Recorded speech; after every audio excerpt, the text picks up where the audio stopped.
Muy buenas noches, qué gusto poder estar otra vez en línea para poder compartir la palabra, luego de varias semanas de haber estado en descanso, vamos a decir de alguna manera, porque estuvimos en la remodelación del templo, luego estamos viviendo la crisis en Bolivia y ustedes saben lo que está aconteciendo con el tema de los paros.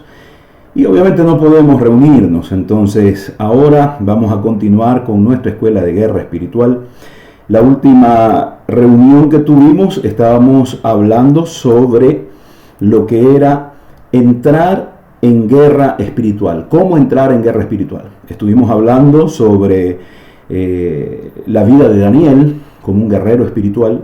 Estuvimos hablando de cómo era la oración que él hacía, cómo era la preparación que él tenía para poder entrar en ese tiempo de guerra espiritual. Así que ahora vamos a continuar con nuestra escuela. Hoy vamos a hablar del tema que lo hemos titulado Guerra Espiritual en Lugares Celestiales. Así que vamos a orar y damos inicio. Padre, te damos gracias por permitirnos estar otra vez en línea, llevando tu palabra, aprendiendo, Señor, pese a todo el ataque que se ha recibido en este tiempo, tanto como ministerio, como persona, como familia, como país. Señor, seguimos en pie, firmes para continuar con este trabajo de expansión del reino. Señor, ahora más que nunca necesitamos aprender más para enfrentar a nuestros enemigos en el mundo espiritual. Danos la sabiduría, quita, Señor, cualquier bloqueo que pueda haber en nuestro ser para que lo que hoy vamos a aprender sea, Señor, de bendición para tu iglesia. En el nombre de Cristo Jesús. Amén y amén. Vuelvo a repetir. Guerra espiritual en lugares celestiales.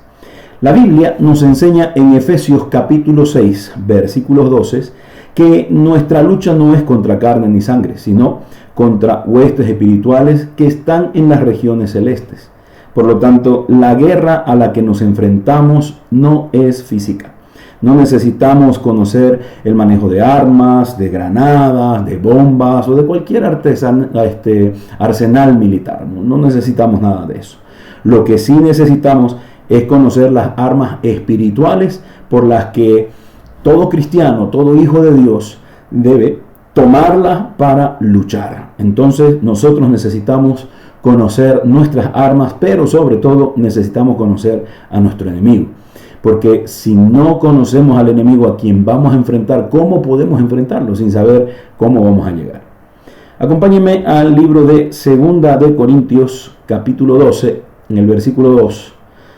Segunda de Corintios 12, 2, donde el apóstol Pablo dice: conozco a un hombre en Cristo que hace 14 años, si en el cuerpo no lo sé, si fuera del cuerpo no lo sé, solo Dios lo sabe, fue arrebatado al tercer cielo. Fíjense que aquí el apóstol Pablo, él está hablando de sí mismo para poder describir lo que fue su experiencia de haber sido llevado al cielo. Fíjense que él fue llevado al cielo en el Espíritu, Cuando miramos nuestro alrededor, nosotros vemos las nubes, vemos las estrellas, vemos el sol, la luna. Podemos ver lo que consideramos el primer cielo. Pero el tercer cielo es donde nuestro Padre Celestial tiene su trono.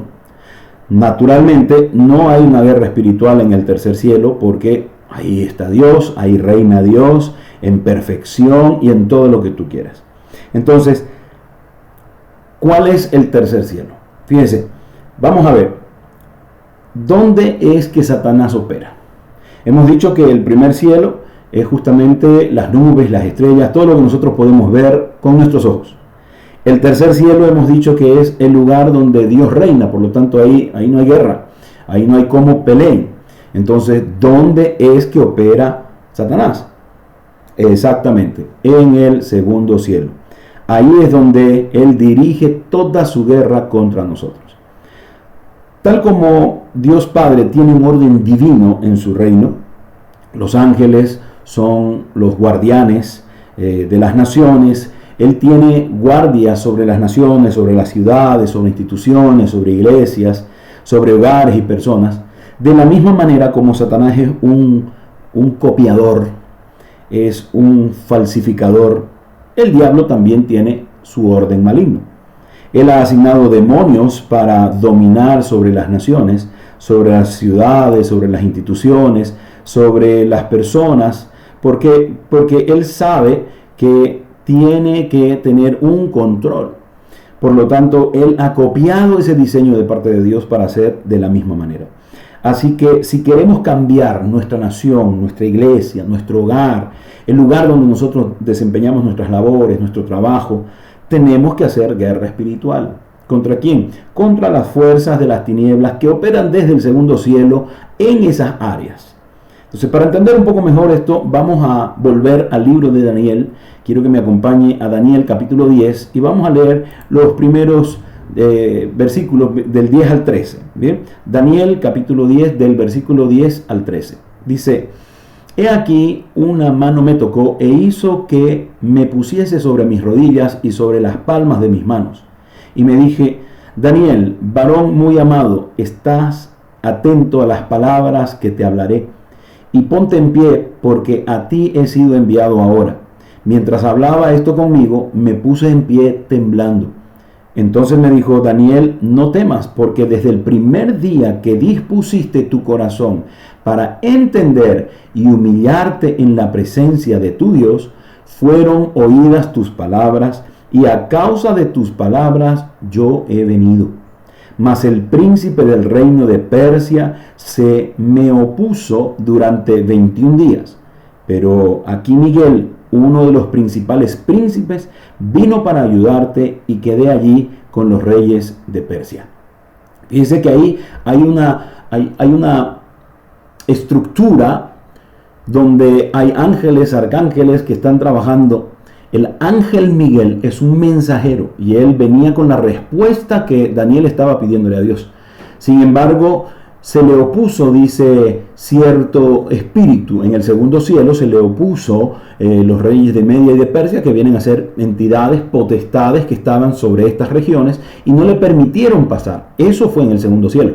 Ahora, tuvo que venir el arcángel Gabriel, un guerrero, para poder luchar contra estos demonios que eran potestades sobre naciones, para que Miguel pudiese bajar con la respuesta hasta Daniel. Veamos ahora qué es lo que pasó. La oración de Daniel fue oída en el tercer cielo, donde está el Padre Celestial sentado en su trono.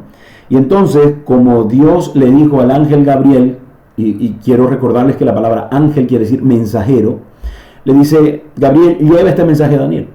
Daniel sale del tercer cielo rumbo a la tierra, pero al pasar por el segundo cielo se encontró con esa oposición, con estos demonios. Satanás ya había asignado demonios sobre Persia, un demonio que dice la Escritura que durante 21 días no dejó a Gabriel que llegara con la respuesta hacia Daniel. Entonces tuvo que bajar el arcángel Miguel, que es un guerrero, como dije hace rato, para que el mensajero Gabriel pudiera llegar hasta Daniel con esa respuesta. Por eso es que nosotros podemos entender que muchas veces nuestras oraciones son impedidas por poderes en el segundo cielo. No es que somos menos espirituales o estamos tan pecadores que Dios no nos escucha, o como escuché a algún predicador alguna vez dijo: los cielos son de bronce. No. Lo que pasa es que hay una guerra en el segundo cielo. Entonces, en otras palabras, desde el momento en que nosotros oramos, ya está la respuesta de parte de Dios para nosotros, pero son los ángeles que traen esa respuesta y muchas veces encuentran esa oposición en el segundo cielo. ¿Por qué? Porque el diablo no quiere que recibamos respuesta a nuestras oraciones. Entonces no es que Dios no te responde, no es que Dios decidió guardar silencio, sino que hay una guerra que se está librando en el segundo cielo para que tú no recibas esa respuesta. ¿Qué sucede con las personas que oran y no reciben la respuesta a sus oraciones? Pues justamente eso es lo que las tinieblas quieren. Quieren que los cristianos se desanimen y finalmente estos desistan de seguir a Cristo. Porque cuando una persona no recibe una respuesta, dice: bueno, me ignoró. ¿Cómo usamos ahora en el WhatsApp? Cuando tú haces alguna pregunta, aparecen las dos palomitas azules. Dice: pero lo leyó, me dejó en visto, no me dio una respuesta, ¿no? ¿Y qué pasa? la gente se desanima y dice, bueno, entonces no quiere hablarme, no le interesa mi conversación, o cosas así, y de pronto se aleja de esa persona que le dejó en visto. Entonces, lo mismo hace Satanás en nuestra relación con Dios. Hay mucha gente que no recibe la respuesta justamente porque lo que quiere es que el cristiano que no está firme en el Señor sea una persona que se desanime, sea una persona que ya no quiera seguir buscando en oración. Es por eso la importancia de insistir una y otra vez. Por eso la Biblia dice, orad sin cesar, es decir, sin cansarse, porque necesitamos seguir orando hasta que la respuesta llegue. Fíjense que Daniel era un varón de guerra, un guerrero espiritual, pero él dice que estaba orando durante 21 días. Desde el primer día ya estaba la respuesta, pero fueron 21 días de guerra espiritual hasta recibir la respuesta. Eso es porque es muy importante orar. Es muy importante orar. Entonces también es importante que cuando nosotros oramos estemos atentos a esta clase de espíritus opositores. Tenemos que tomar también la ofensiva contra ellos. Uno, defendemos nuestra posición, pero dos, somos ofensivos, o sea, también atacamos a esta clase de espíritus. ¿Por qué? Porque esto es la guerra espiritual. Vamos a leer Isaías capítulo 14, versículos 12 al 15. Isaías 14, 12 al 15. Como caíste del cielo, oh lucero, hijo de la mañana, cortado fuiste por tierra, tú que debilitabas a las naciones, tú que decías en tu corazón, subiré al cielo, en lo alto junto a las estrellas de Dios, levantaré mi trono, y en el monte del testimonio me sentaré a los lados del norte. Sobre las alturas de las nubes subiré y seré semejante al Altísimo. Mas tú derribado eres hasta el Seol, a los lados del abismo. Aquí nosotros estamos encontrando de que existía ya una oración presente. Ahora, fíjese que en esta ocasión encontramos a Satanás que dijo, yo y mí, desafiando a Dios. Encontramos algo interesante. Él dice, yo y mí. Fíjate ahí, claramente dice, subiré al cielo, en lo alto, junto a las estrellas. Dice, yo seré semejante al Altísimo. ¿Te das cuenta? Entonces, ahí él está hablando de ese ego, el desafío que hacía hacia Dios. Cuando las personas confían, por ejemplo, en los horóscopos, ellos están jugando con lo oculto. Es como jugar con la tabla Ouija. Es como consultar a los muertos, a los espiritistas, a los medium, a los hipnotistas, no sé si se dice así, ¿no? Pero los que practican la hipnosis, ¿no? Todos los que practican la adivinación, todos los que consultan a los muertos, los que entienden de esto de la proyección astral o cualquier forma de ocultismo, ¿qué es lo que están haciendo? Es adorar voluntariamente a Satanás. Es por eso que cuando la gente me pregunta, ¿leer el horóscopo es pecado? Bueno, en realidad es abrir una puerta a Satanás. Si tú crees que buscar a Satanás no es pecado, bueno, allá tú. Pero yo considero que leer los horóscopos, participar de esto, jugar la tabla Ouija, meterse con espiritistas, con medios, con brujos, lo que estás haciendo es desafiar a Dios. Por lo tanto, eso se convierte en algo que es totalmente malo. Es algo totalmente errado y es algo que no te va a ayudar. Quizás algunos dirán, ¿acaso es malo leer el horóscopo? Pero si no es nada malo, está bien. Bueno, tienes que ver lo que está escrito en Isaías 47:13 y anótalo bien para que alguna vez cuando alguien te pregunte tú puedas responder a esto. Isaías 47:13 dice, te has fatigado en tus muchos consejos, comparezcan ahora y te defiendan los contempladores de los cielos, los que observan las estrellas, los que cuentan los meses para pronosticar lo que vendrá sobre ti. ¿Qué es lo que está diciendo Dios ahí? Bueno, vos crees que esta gente sabe y conoce tu futuro. Anda, pregúntale a ellos. Olvídate de mí. Básicamente eso es lo que está haciendo. Entonces, creer en el horóscopo hace que las personas abran esas puertas para la entrada de demonios e indirectamente se hace un pacto con Satanás. Y es por eso que la lectura de los horóscopos se convierte en una abominación delante de Dios. Otro ejemplo que te puedo dar del mundo espiritual lo encontramos en Segunda de Reyes, capítulo 6, versículos 15 al 17. Dice: y se levantó de mañana y salió el que servía al varón de Dios, y he aquí el ejército que tenía sitiada la ciudad, con gente de a caballo y carros. Y entonces su criado le dijo: Señor mío, ¿qué haremos? Y él le dijo: no tengas miedo, porque más son los que están con nosotros que los que están con ellos. Y oró Eliseo y dijo: te ruego, oh Jehová, que abras sus ojos para que vean. Entonces Jehová abrió los ojos del criado y miró, y he aquí en el monte estaba lleno de gente de a caballo y de carros de fuego alrededor de Eliseo. Él había dicho que el problema era demasiado grande, el enemigo era demasiado fuerte. Y Eliseo le pidió a Dios que él pudiera abrir los ojos espirituales de su siervo. ¿Para qué? Para que él pueda entender el mundo espiritual.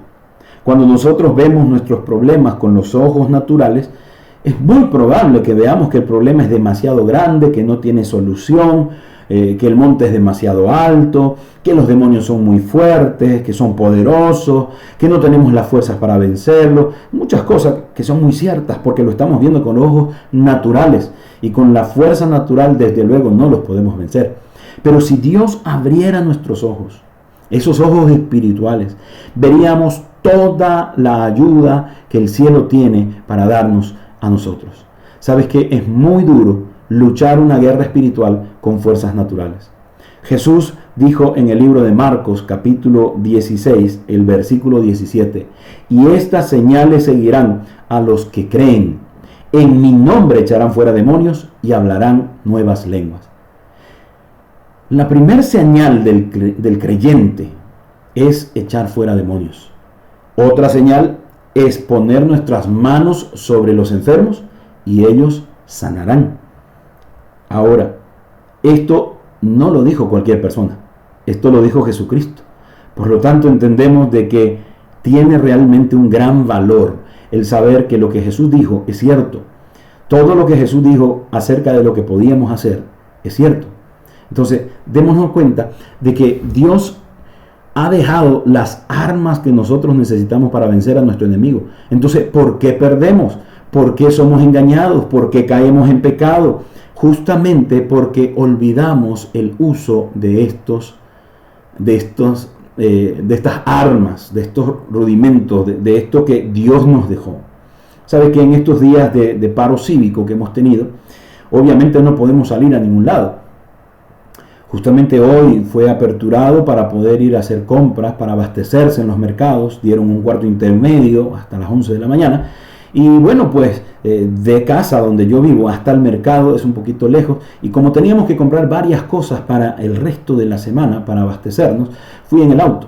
Pero era gracioso ver de que el auto estuvo acá, estuvo guardado, no fue movido para nada. Pero justo cuando arranco y doy retro para poder salir de la casa e ir hacia el mercado, empieza a haber un ruido como de oxidado, como de viejo. ¿Por qué? Porque tanto estar parado, el vehículo pues obviamente entró en un proceso de sequedad, y entonces el fierro empezó a moverse, como que tuvo que salir toda ese sarro que podía haber tenido guardado por los días de haber estado sin uso.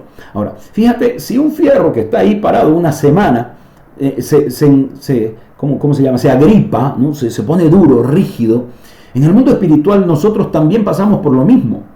Lo mismo sucede con nosotros cuando no usamos la herramienta de la oración, el arma de la oración, la fe, la lectura de la palabra, el estudio, el hablar en lenguas, el poder adorar a Dios con alabanzas. También nuestro espíritu se va endurando, se va haciendo pequeño. A veces somos distraídos por muchas actividades.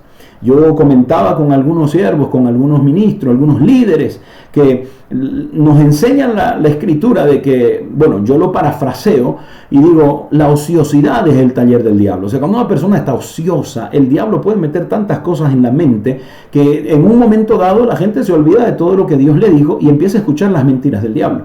Pero otra cosa también es cuando estamos demasiado entretenidos en la obra, o sea, cuando estamos con mucho trabajo, con muchas cosas, y dejamos de lado nuestra conexión directa con Dios, en esa revelación de relación directa, de intimidad con Dios, y nos ponemos a hacer las cosas. O sea, estamos trabajando en la obra del Señor, estamos leyendo la Biblia, pero no para alimentarnos, sino para dar a otros. Estamos orando no solo para fortalecernos, sino también para darle a otros. Y entonces, en ese trajín, en esa situación de estar tan metido en el activismo del ministerio, también descuidamos esa intimidad y también es una puerta abierta.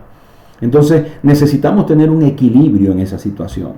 Ahora veamos una historia de un hombre que Dios nos cuenta, nos muestra que él no peleó una batalla espiritual como él debía hacerlo. Esto está en 2 de Samuel, capítulo 11, versículo 1 al 5. 2 de Samuel, capítulo 11, versículos 1 al 5. Aconteció el año siguiente, en el tiempo en el que los reyes salieron a la guerra, que David envió a Joab y con él a sus siervos y todo Israel, y destruyeron a los amonitas y sitiaron a Rabá, pero David se quedó en Jerusalén. Y sucedió un día, al caer la tarde, que se levantó David de su lecho, de su cama, y se paseaba sobre el terrado de la casa real, y vio desde el terrado a una mujer que se estaba bañando, la cual era muy hermosa. Envió David a preguntar por aquella mujer y le dijeron: aquella es Betsabé, hija de Eliam, mujer de Urías el Eteo. Y envió David mensajeros y la tomó y vino a él, y él durmió con ella. Luego ella se purificó de su inmundicia y se volvió a su casa. Y escucha esto, dice: y concibió la mujer y envió a hacerlo saber a David diciendo: estoy encinta. Mira, David, el rey David, él debería estar con todos sus soldados en medio de la batalla. Él no estaba en el lugar que le correspondía. Él debió haber ido a hacer algo y no lo hizo. Entonces, ¿qué hizo? El diablo sabía que su debilidad eran las mujeres, porque recuerda que David tenía 300 esposas, pero 1000 concubinas. Entonces, la debilidad de David era la sexualidad. La debilidad de David eran las mujeres. ¿Y qué hizo? Pues le envió una tentación. David ya tenía muchas esposas, pero le ganó la tentación. Entonces David perdió la batalla primeramente en su mente cuando vio a Betsabé. Él debió haberse volteado, debió haber clamado a Dios, debió haber hecho guerra espiritual, pero no lo hizo. Y sabes que muchos de nosotros no somos diferentes a David. De repente tu problema no es la sexualidad, pero de repente son las apuestas, de repente es la bebida, de repente la flojera, cualquier cosa. Y cuando viene el ataque a la mente, tú no estás guerreando como David no lo hizo tampoco. Y entonces ahí es donde el diablo aprovecha nuestras debilidades y empieza a darle duro. Por eso es importante que nosotros podamos escuchar la voz de Dios. Él escuchó la voz de la naturaleza humana. David escuchó la voz de la naturaleza humana, esa naturaleza pecaminosa que le dijo: ¡hey, tómala! Yo siempre digo, miróla, tomóla, codicióla. Porque él se dejó guiar por esa actitud. Se dejó guiar por esa debilidad. Ahora, después de esto, añadió al pecado del adulterio el homicidio, porque mandó a matar al esposo de Betsabé para que él no se enterara de que su rey había embarazado a su esposa. Al igual que David, sabes que muchas veces nosotros también tenemos que hacer guerra espiritual, pero en dos frentes. En el segundo cielo, que es donde está Satanás y sus demonios, de donde comandan esos ataques hacia nuestra vida, pero también tenemos que hacer la guerra espiritual en el campo nuestro, en el campo de la mente, donde tenemos que llevar todo pensamiento cautivo a la cruz de Cristo, así lo dice el apóstol Pablo. La batalla en la mente puede ser una batalla quizás la más grande que tú puedas pelear. ¿Por qué? Porque Satanás no puede controlar tu mente, por lo tanto no te puede controlar. Pero si tú dejas que él controle tu mente, te controlará a ti. Eso es lo peligroso. Pablo nos enseña cómo pelear la batalla en la mente. En 2 Corintios capítulo 10, versículos 4 al 6. Te lo repito, 2 Corintios, capítulo 10, versículos 4 al 6, dice: porque las armas de nuestra milicia no son carnales, sino poderosas en Dios, para la destrucción de fortalezas, derribando argumentos y toda altivez que se levanta contra el conocimiento de Dios, y llevando cautivo todo pensamiento a la obediencia a Cristo, y estando prontos para castigar toda desobediencia cuando vuestra obediencia sea perfecta. Entonces, entendemos que nuestras armas son poderosas en Dios para la destrucción de fortalezas. ¿Dónde se generan esas fortalezas? En nuestra mente. Ninguna fortaleza, ninguna montaña de lujuria o de otro problema puede ser tan grande o demasiado grande que no podamos ordenarla, que suelte en nuestra mente en el nombre de Cristo Jesús. ¿Sabes cuál es el problema? Que muchas veces disfrutamos de sus pensamientos. Porque decimos, no, pues si esto es solo en mi mente, esto no está pasando. Esto es solo aquí, esto no afecta a nadie. Pues es la mentira más grande que el diablo hace que tú te tragues. Porque cuando empieza a tomar tu mente, luego toma todo tu ser, tu cuerpo, tu alma, tu espíritu. Porque no te olvides que la mente es el alma. Y cuando tú le entregas tus pensamientos, estás entregándole tu alma. Cuidado, eso es muy peligroso y cuesta mucho levantarse cuando has caído en esa área. Te lo digo porque muchas veces he tenido que pelear en esa batalla. Algunas he perdido, pero gracias al Señor, siempre con la mano puesta en la mano derecha de Dios, porque escrito está: con mi diestra de poder lo levantaré. 7 veces cae el justo, mas las 7 veces se levantará con mi diestra de poder, dice el Señor. La única forma de levantarse es cuando tú te agarras de Dios. La única forma de levantarse es cuando tú te tomas de la mano del Señor y dices: no me voy a quedar en el camino, voy a continuar. Y ahí es cuando Dios te levanta y tienes la victoria. Pero sabes que el proceso para levantarse es muy doloroso. La guerra espiritual que se lucha es muy dolorosa. Así que si puedes evitarlo, pues mejor evítalo. Deja que Cristo venza las batallas en tu mente. Por eso el apóstol Pablo dice: llevando todo pensamiento cautivo en la obediencia a Cristo. Hay que llevarlo hasta la cruz de Cristo para poder ser victoriosos. Él es el más grande que cualquier espíritu demoníaco. Él es el más poderoso que cualquier demonio que quiera atacarte. Y en su nombre nosotros también podemos vencer cualquier situación que aparentemente sea imposible a los ojos humanos. En el mundo espiritual nosotros tenemos una gran victoria. Se nos ha acabado el tiempo para esta lección. Luego estaremos hablando la siguiente semana, si Dios permite.